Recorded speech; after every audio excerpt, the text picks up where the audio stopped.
It was just after 7 p.m. when Malik Carter pulled into the old gas station on the edge of town. The air still carried a heavy warmth of a late summer evening, the kind that clung to your skin even as the sun dipped low. His work shirt, faded navy with the name patch half hanging by a thread, was unbuttoned at the collar. Sweat darkened the fabric at his chest and the inside of his elbows. In the back seat of his dusty sedan, his 8-year-old son Jalen sat quietly, one hand holding a well-worn comic book, the other absent-mindedly twirling the string from his hoodie. Malik kept an eye on the fuel meter as the pump clicked slowly, the numbers climbing far slower than he would have liked. That's when he noticed her. At the next pump over, a woman in a cream-colored dress stood with her back to the setting sun, her face buried deep into her hands. Her slender shoulders trembled in a way that was hard to miss. She wasn't just dabbing at her eyes, hiding a stray tear. She was unraveling right there beside her car. Malik had seen that kind of grief before, not from her, but in the mirror. For a moment, instinct told him to look away. People usually do. It's easier, cleaner, safer to pretend you didn't notice a stranger's breaking point. But Malik had been a single dad for 5 years now. He knew too well how it felt to hit bottom while the world kept moving as if you didn't exist. He tightened the nozzle in his grip, then took a slow breath and stepped toward her. "Ma'am," he said, his voice low and careful. "Are you okay?" She didn't answer at first, just shook her head, the soft brown waves of her hair shifting against her shoulders. The sobs were quiet, but they carried the weight of someone whose world had been pulled apart. Malik didn't press for details. Instead, he went back to his car, opened the back door, and reached for the unopened bottle of cold water sitting in the cup holder. "Here," he said, holding it out. "Take your time, no rush." The woman glanced up, her eyes rimmed red, then accepted the bottle like it was the first kindness she'd been shown in days. She drank slowly, one hand still gripping the edge of her car door like she needed it to stay upright. When she finally spoke, her voice was small. "My husband. He passed away 3 months ago. Cancer. We didn't even know it was that bad until it was too late. The bills, they just kept coming. I've been driving for hours. I'm not even sure where I'm going." Malik listened, really listened. No interruptions, no pitying sounds, just space for her words to breathe. When she finished, he nodded. "I'm sorry. I know that hole. My wife died in a car accident when Jalen was 3. I've been raising him alone ever since. Sometimes I pick up 3 jobs just to keep us going." His voice stayed steady, but his eyes told the truth. He knew exactly what kind of ache she carried. They stood there in the fading light, 2 strangers bound for a few moments by the shared understanding that life could be cruel in the same ways, even to different people. There were no exchange phone numbers, no dramatic promises to keep in touch, just a bottle of water, a soft-spoken conversation, and the rare comfort of knowing that even in the loneliest moments, someone still cared enough to notice. The next morning, Malik was out in his small, patchy front yard, working on a broken section of the fence. His hands were rough from years of hard labor, but steady as he hammered the warped boards into place. That's when he heard the hum of tires on gravel. A sleek silver sedan slowed to a stop in front of his house. He straightened, wiping sweat from his brow with the back of his forearm. The driver's door opened, and it was her, the woman from the gas station. She stepped out, looking more composed than the night before. Her cream dress had been replaced by a soft blue blouse and jeans, her hair pulled neatly back. In her hands was a thick folder. "I didn't know how to thank you," she began. her voice still fragile but with a newfound steadiness. "But you reminded me yesterday that life is worth fighting for. I want to help you fight for yours." Malik frowned, a mix of confusion and caution stirring in his chest. "You don't have to." She held the folder out to him. "Inside are papers, a house deed, paid in full." He froze, the hammer in his hand suddenly feeling heavy. I can't accept this." "You can," she interrupted gently. A smile tugged at the corner of her mouth, and for the first time, it reached her eyes. "Yesterday, you gave me hope. Today, I'm giving it back." Malik stared at her, words stuck somewhere between disbelief and gratitude. His mind raced about pride, about what accepting such a gift would mean, about how strangers could impact each other's lives in ways they could never predict. But before he could respond, Jalen's voice rang out from the porch. "Dad, who's that?" Malik turned to see his son standing there, squinting in the sunlight. "A friend," Malik said softly, still looking at the woman. She gave a small wave to Jalen, then looked back at Malik. "I hope this gives you both a little breathing room." She didn't linger for thanks, just returned to her car, leaving Malik on the lawn with a folder that could change everything. That night, after putting Jalen to bed, Malik stepped onto the small front porch of their current rental house. The crickets sang in the distance, and the air smelled faintly of the honeysuckle growing wild down the road. He opened the folder again, scanning the papers under the porch light. The address was on the other side of town, modest, but with a yard big enough for a boy to run in. Paid in full, no strings attached. Malik closed his eyes. Sometimes, he thought, the smallest act of compassion plants a seed you could never have imagined. And maybe, just maybe, this was one of those moments. 2 days later, Malik still hadn't been able to get the house out of his mind. It was one thing to accept a hot meal from a neighbor or an old set of school clothes from a church donation drive. It was something else entirely to accept a house from a woman he'd met at a gas station less than 24 hours before. Every time he thought about it, his chest tightened. He'd even driven by the place earlier that morning, just to see if it was real. It was. A small single-story home with faded blue shutters and a big oak tree in the front yard. The kind of place where Jalen could ride a bike or set up a basketball hoop. The for sale sign had a sold banner slapped across it. He knew whose name was now on that deed. Malik wasn't sure what unsettled him more, the fact that she could buy it so easily, or the fact that she'd done it for him. That afternoon, while fixing a loose hinge on a kitchen cabinet, he heard the crunch of tires on the gravel driveway again. He wiped his hands on a rag and stepped outside. It was her.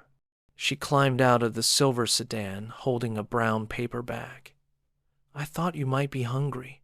Malik crossed his arms, more out of uncertainty than defiance. "You really don't have to keep bringing things." "I know," she said with a calm smile. "But I want to." She handed him the bag. Inside was a container of still warm cornbread, a jar of homemade chili, and 2 small cupcakes with thick swirls of chocolate frosting. "Jalen mentioned he likes chocolate," she added. Malik's eyes narrowed slightly. "You spoke to my son?" She nodded. "I saw him walking home from school. Gave him a ride because it started raining." A faint tension crept into his shoulders. "You didn't have to do that." "I know," she repeated, unfazed. "But I wanted to." For a few moments, they just stood there, the warm smell of chili drifting between them. After a pause, Malik finally said, "Look, I appreciate what you're doing. I do, but I'm not a charity case." Her eyes softened, but her tone stayed steady. I didn't see a charity case that night. I saw a man who noticed someone crying and didn't walk away. Malik looked down at the bag in his hands. You don't even know me. That's not true, she said. I know you didn't owe me anything at that gas station. I know you could have ignored me like most people would have. And I know you're raising a boy who adores you. That tells me enough. He didn't have an answer for that. The next week, Malik decided to take Jalen to see the new house. The woman, her name was Claire, had left him the keys, saying simply, "You should look before deciding." The place was smaller than it had looked from the street, but it was perfect for them. 2 bedrooms, a small but sunny kitchen, a worn wooden porch that creaked in a friendly sort of way. The backyard was fenced in, with enough space for a grill and maybe even a small garden. Jalen ran from room to room, narrating how he'd set up his comic books, where he'd put his posters, and how the oak tree in the front yard would be perfect for climbing. Malik watched him from the doorway, his chest caught between pride and something heavier, the knowledge that this dream was being handed to them by someone else.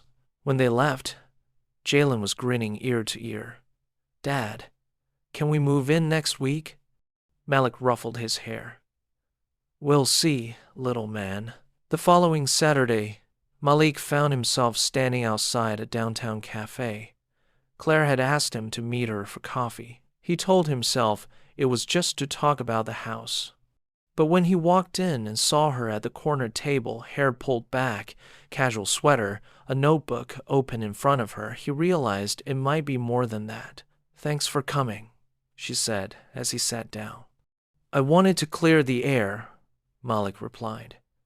"About the house," she nodded. "Go ahead. I can't just take it. Not without doing something in return." Claire tilted her head. "What are you thinking?" "I don't know yet.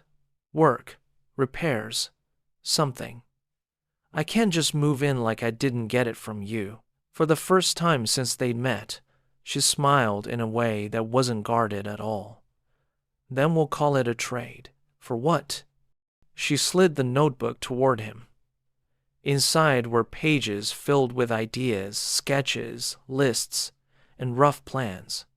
"I've been thinking about starting a community program for single parents. Resources, job connections, childcare support. I want you to help me build it." Malik blinked. "Why me?" "Because you live it," she said simply. "Because you know what works and what doesn't. And because I trust you." He sat back, absorbing her words. "You're serious?" "Dead serious." They ended up talking for nearly 2 hours. Claire asked questions about Jalen, about Malik's work history, about the challenges of juggling multiple jobs. Malik found himself opening up more than he expected about the nights he'd fallen asleep in a chair by his son's bed, about missing bills, about the constant balancing act between survival and dignity. By the time they stood to leave, Malik realized something. Claire didn't just give out of pity. She gave because she genuinely wanted to see people stand taller. And that was dangerous. Dangerous because Malik could feel himself wanting to trust her. That night, Malik told Jalen about the program idea. "She wants me to help her set up a place for parents like me," he explained. Jalen grinned. "So you're like partners?" "Something like that." Jalen shrugged. "She's nice. I like her." Malik chuckled. "You've only met her twice." "Yeah, but she bought me cupcakes," Jalen replied, with a logic only an 8-year-old could defend. Before going to bed, Malik stood in the kitchen, looking at the folder with the house deed on the counter. The idea of accepting it still made him uneasy. But maybe, he thought, this wasn't just about accepting a gift. Maybe it was about building something that mattered, together. The next few weeks passed in a rhythm Malik had never experienced before. His mornings still began early, making breakfast for Jalen, packing his lunch, walking him to the school bus. But instead of heading to his regular part-time cleaning job, Malik now split his time between small handyman work to cover bills and meetings with Claire to shape the community program. They met in cafes, libraries, and even her office downtown.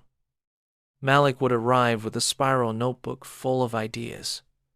Claire would bring neatly typed reports and a laptop open to spreadsheets. On paper, they were an unlikely team, a self-taught problem solver, and a woman who seemed to have been born inside a boardroom. But somehow, their approaches fit together. One rainy Thursday afternoon, Malik sat across from Claire at the public library. The table between them was scattered with notes. "I'm telling you," Malik said, tapping the page with his pen. "If you want single parents to actually show up, you can't just give them a list of resources. You have to make it a place where their kids feel welcome too." Claire nodded. "Child-friendly spaces, activities, meals?" "Exactly. Most of us skip help because we can't bring our kids, or we can't afford to leave work. You take away that stress, you'll fill every seat." Claire typed something quickly, her brow furrowed in concentration. "What about transportation? Could we arrange pickups?" "That's big money," Malik said. "But if we start small, maybe one van, a couple days a week, it could work." She leaned back, smiling. "See, this is why I need you. I can read statistics all day, but you've lived it." Malik gave a small shrug, but inside, her words sat warm. One afternoon, Malik invited Claire to see the blue-shuttered house again. The keys still lay on his counter, untouched except for the one visit with Jalen. "I want your opinion," he told her. They walked through slowly, Malik pointing out the repairs it needed. A loose kitchen tile, the back door that didn't latch right, a leaky bathroom faucet. Claire listened carefully, taking it in without making it about money. When they stepped into the backyard, the late afternoon sun lit the oak tree in gold. "This is where I'd put a picnic table," Malik said. "Jalen could do homework out here." Claire smiled faintly. "And maybe a grill? Only if you like barbecue." Her laugh was easy, real. "I love barbecue." For a moment, it was almost too comfortable. Malik caught himself watching her in the sunlight, thinking about things he hadn't let himself imagine in years. He looked away before she could notice. The program planning was moving fast. By the end of the month, Claire had secured a small storefront space in the center of town. Malik helped rip out old carpet, paint the walls, and build shelving. They worked side by side, Claire in jeans and sneakers, instead of her usual tailored clothes. One evening, as they packed up tools, she said quietly, "I know you still haven't decided about the house." Malik paused, wiping paint from his hands. "It's not easy. Feels like too much." "Too much from me?" she asked. "Too much for me," he corrected. "I'm used to fighting for every scrap. Accepting something like that, it's like admitting I can't do it on my own." She nodded slowly. "But maybe you don't have to do it on your own anymore." He looked at her, the meaning hanging there between them, heavier than the air in the freshly painted room. The next day brought the first real tension between them. Malik had arrived at the new program space early to find a delivery truck outside, unloading brand new desks, chairs, and a massive flat-screen TV for the main room. "What's all this?" Malik asked the delivery crew. "Paid order," the driver said, glancing at the invoice. "From Claire DuPont." Malik waited until Claire arrived an hour later, her smile bright as she looked at the furniture. "You bought all this without talking to me?" Malik said. Claire's smile faltered. "We needed equipment. We needed to decide together," he replied. "This was supposed to be both of us building it, not you swooping in with a credit card." She set her back down, her tone shifting. Malik, I wasn't trying to go around you. I just saw an opportunity. And that's exactly the problem, he cut in. You see an opportunity, you act. I see consequences. How are we going to pay utilities on a place with a giant TV? What happens when something breaks? Claire's lips pressed together. I'm sorry. I should have consulted you. I just wanted it to be perfect. He sighed, the anger already cooling. Perfect for who? The families we're helping, or for the idea of what you think they should have? Her eyes softened. For them. Always for them. He looked at her for a long moment, then nodded slowly. Next time, we talk first. Deal, she said quietly. That night, Malik sat on his porch after putting Jalen to bed, thinking about how easy it would be to walk away from all of this, the program, the house, even Claire. It would be simpler, less vulnerable. But then he thought about the way Jalen's face lit up when he talked about the new space. He thought about the families they could reach. And yes, he thought about Claire not as someone who gave him a house, but as someone who stood in the rain that first day, just as lost as he had been once. He didn't know yet if he could fully trust her, but he knew he wanted to try. It was early evening when Malik got the call. Claire's voice on the other end was tight, more formal than usual. Can you meet me at the program space? We have a problem. Malik's stomach sank. What kind of problem? You'll see. When he arrived, the lights were already on. Claire stood near the front desk, talking to a man in an expensive charcoal suit. He was tall, with sharp features, and the kind of smile that didn't reach his eyes. Malik, Claire began, this is Thomas Archer. I'm her ex-husband, the man cut in smoothly, and a major donor to several community initiatives in this city. Malik's jaw tightened. Thomas walked slowly around the room, glancing at the freshly painted walls and new furniture. Impressive little project you've got here. Claire's always had a knack for throwing herself into charity work. This isn't charity, Malik said evenly. It's a partnership. Thomas looked him up and down, his smirk deepening. A janitor partnership. How quaint. Before Malik could respond, Claire stepped between them. Thomas, you've made your point. What do you want? He shrugged. Simple.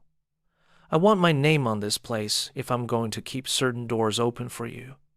Business is business. And if we say no? Malik asked. Thomas's smile turned cold. Then maybe some of the funding you were counting on disappears. When Thomas finally left, the air felt heavier. Malik turned to Claire. You didn't tell me he was involved in this. I didn't think it mattered, she said. He's been a donor to a lot of causes I've worked on before. I thought we could manage without involving him directly. Claire, this isn't just about money, Malik said. It's about control. If he's tied to this, he'll try to run it. Her eyes dropped. I know. I'm sorry. That night, Malik couldn't sleep. He sat on the edge of his bed, watching the shadows shift across the wall. Jalen was asleep down the hall, and the thought of building something for him only to have it poisoned by someone like Thomas made Malik's chest ache. He thought about walking away, about finding a smaller space, starting over without any strings. But he also thought about the families already counting on them. 2 days later, they hosted the program's first open house. Families came in with their kids, curious but hopeful. Volunteers served snacks, and the sound of children laughing filled the room. Malik worked the floor, greeting parents, answering questions. Claire moved between groups with practiced ease, her smile genuine as she knelt to talk to the kids at their level. Halfway through the event, Malik noticed Claire step outside to take a phone call. Her face was pale when she returned. "What happened?" he asked quietly. She hesitated. "Thomas just pulled his funding, effective immediately." Malik's gut clenched. "So we're back to zero?" "Not exactly," she said. "We still have the small grants I secured earlier. But it means we'll have to cut some things, the transportation ban, maybe even staff hours." Malik looked around at the families inside. "We can't start by taking things away." Claire met his gaze. "Then we find another way." Over the next week, they worked like never before. Malik tapped into every contact he had: old co-workers, church friends, even parents from Jalen's school. Claire reached out to smaller local businesses and nonprofits. Slowly, the pledges came in. Not enough to replace Thomas's money entirely, but enough to keep the doors open. On Friday night, after the last meeting, they sat together in the empty program space, the chairs stacked, the hum of the refrigerator the only sound. "You could have walked away," Malik said quietly. "From me. From this." Claire looked at him, her expression soft. "So could you." He let out a slow breath. "You know, I think I'm ready to take that house." Her lips curved into a smile. "Yeah? Yeah. But only because it's not just a gift anymore. It's part of what we're building." They moved in 2 weeks later. Jalen claimed his room instantly, plastering the walls with posters and setting up his comics. Malik fixed the back door and the bathroom faucet within the first 3 days. Claire brought over a housewarming gift, a small grill for the backyard, just like they joked about. One Saturday afternoon, they sat outside under the oak tree, Jalen kicking a soccer ball around the yard. "You know," Malik said, "when I saw you at that gas station, I didn't think we'd end up here." Claire laughed softly. "Neither did I. I just knew I needed someone to remind me that I could stand up again." "And you did," Malik said. "For both of us." Months later, the program was thriving. The van was running again thanks to a local auto shop that volunteered repairs. Parents shared meals and stories. Kids played safely while their caregivers attended workshops. Malik and Claire ran it together equals. One evening, after a long day, Claire locked up the building and found Malik waiting by the door. "Walk you to your car?" he asked. She smiled. "Always." As they crossed the parking lot, she slipped her hand into his. "You know, I think we've been playing our own kind of chess." "How's that?" he asked. "You made the first move at that gas station, and somehow we both won." Malik squeezed her hand gently. "Yeah, we did." By the time the first anniversary of the program rolled around, it had doubled in size. Families from across the city were part of it, and Malik had become not just a leader in the community, but a mentor to other single fathers. The blue-shuttered house was now filled with life weekend barbecues, Jalen's friends running through the yard, and quiet evenings on the porch. And every once in a while, when Malik passed that old gas station, he thought about how everything had changed because one person decided to care, and another decided to accept it. Sometimes, he realized, the biggest victories don't look like trophies. They look like a home, a community, and a hand you can trust to hold on to.